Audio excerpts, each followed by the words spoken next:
তাআলা আমার তোমার প্রত্যেকটা মুহূর্তকে দামি বানাতে চাইতেছে। আল্লাহ, কোন আল্লাহ?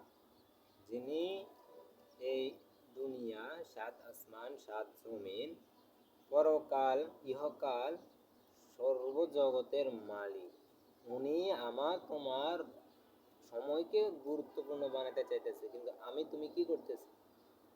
আমাদের সময়কে আমরা বিফলে বানাইতেছি, কোনো গুরুত্ব দিতেছি না সময়ের।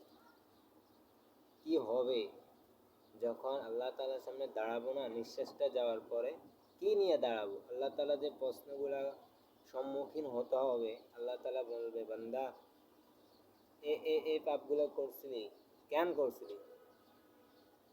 তো কি জবাব দেব? এখনই সুযোগ। রমজান মাস বরকতের মাস, নাজাতের মাস, রহমতের মাস, মাগফিরাতের মাস, নিজেকে একেবারে দুধের মতন পরিষ্কার করার মতন মাস। একেবারে পরিষ্কার, নিজের মন, দিল, আত্মা, একেবারে অঙ্গ প্রত্যঙ্গকে দুধের মতন পরিষ্কার করে নিতে হবে। আল্লাহ তাআলা যাকে রমজান দিছে তার মতন সৌভাগ্যবান আর কেউ হতে পারে না। আর যার থেকে রমজানকে ছিনিয়ে নিছে তার মতন দুর্ভাগ্যা কেউ হতে পারে না। আমি রমজান মাস পেয়ে গেছি ভাই, এই রমজানকে কাজে লাগাতে হবে। শুধু যদি এতটুকুই না পারি, তো আমার মতন তোমার মতন বান্দার কি হবে পরকালে?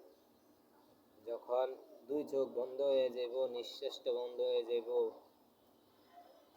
অন্ধকার কবরে যখন যাত্রা শুরু হবে, তখন কি হবে?